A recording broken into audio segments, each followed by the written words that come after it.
अभ्यास केला पाहिजे।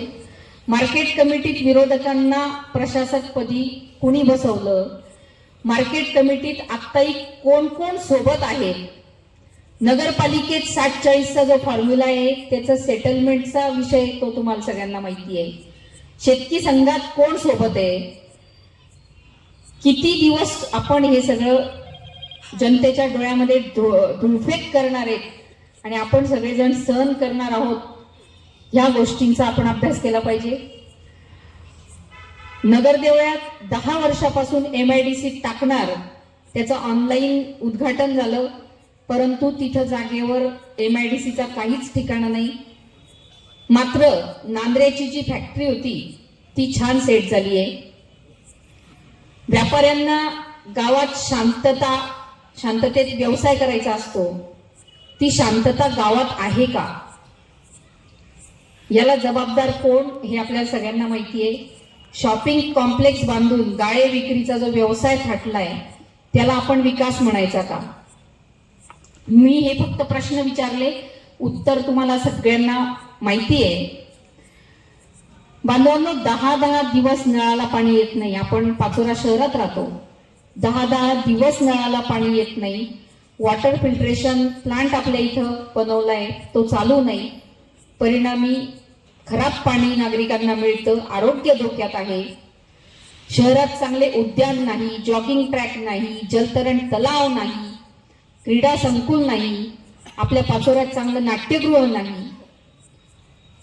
शेतकऱ्यांचा विचार केला तर शेतकऱ्यांच्या प्रचंड समस्या आहेत, बेरोजगार तरुणांच्या समस्या आहेत, शैक्षणिक समस्या आहेत। शाळा आहेत तर तिथे शिक्षक नाही, शिक्षक आहेत तर शाळा व्यवस्थित नाही, गळके आहेत। आरोग्य, आपले सरकारी दवाखाना असेल त्याची अवस्था खराब आहे, हे सगळ्या गोष्टी वाऱ्यावर आहेत। महिलांचा विचार केला तर महिला असुरक्षित आहे। व्यापारी असेल, पत्रकार असेल, प्रशासकीय अधिकारी असतील, सगळ्यांवर दहशत आणि गुंडगिरी या मतदारसंघात झालेली आहे आणि 2 नंबरच्या धंद्यांचा सुळसुळाट या मतदारसंघात झालाय। मग आपण ह्या सगळ्या गोष्टींना विकास म्हणायचा का? मग ह्याच गोष्टींचा विकास झालाय का? आणि मला आपण प्रामाणिकपणे सांगा की तात्यांच्या कार्यकाळामध्ये अशा गोष्टी होत्या का?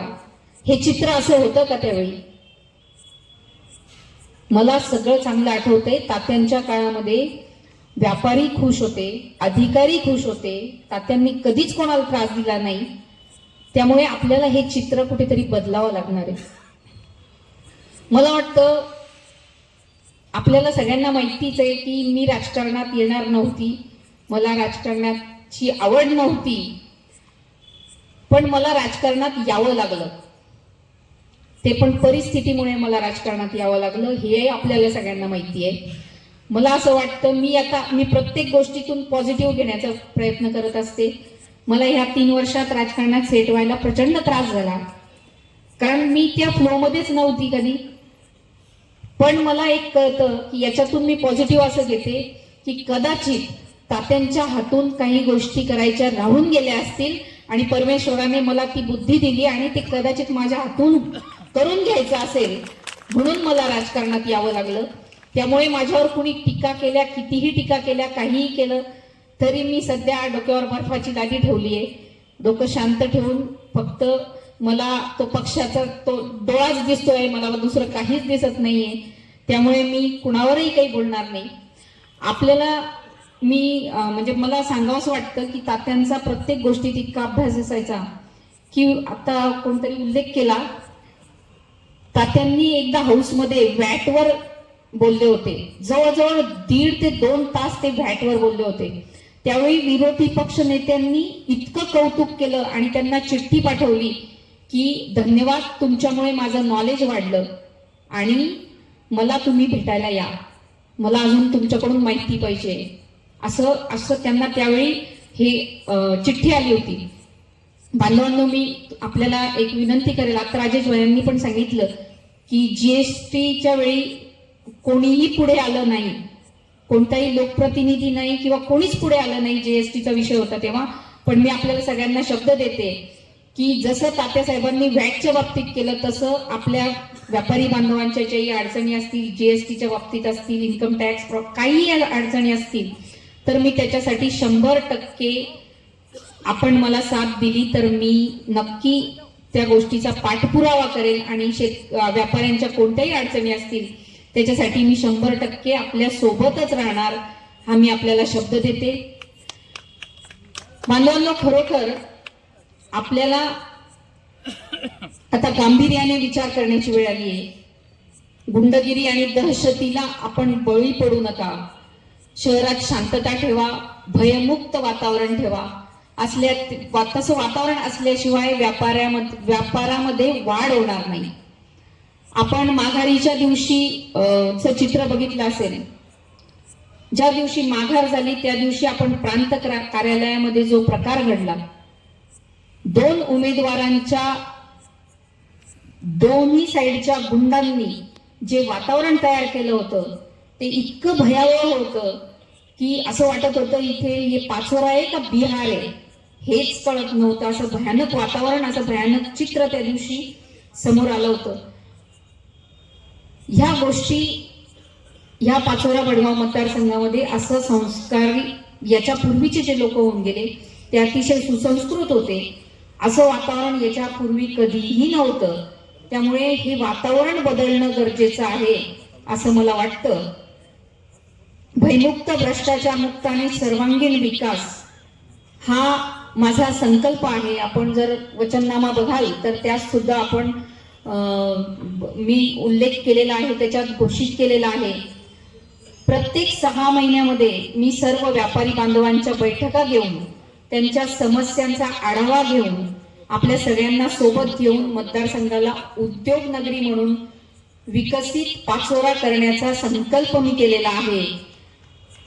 हा संकल्प पूर्ण करण्यासाठी मला तुमची सगळ्यांची खंबीर साथ पाहिजे. ती साथ जर मिळाली तर तो संकल्प नक्की 100% पूर्ण होईल आणि त्या दिवशी आरोतात्यांच्या आत्म्याला शांती लागेल.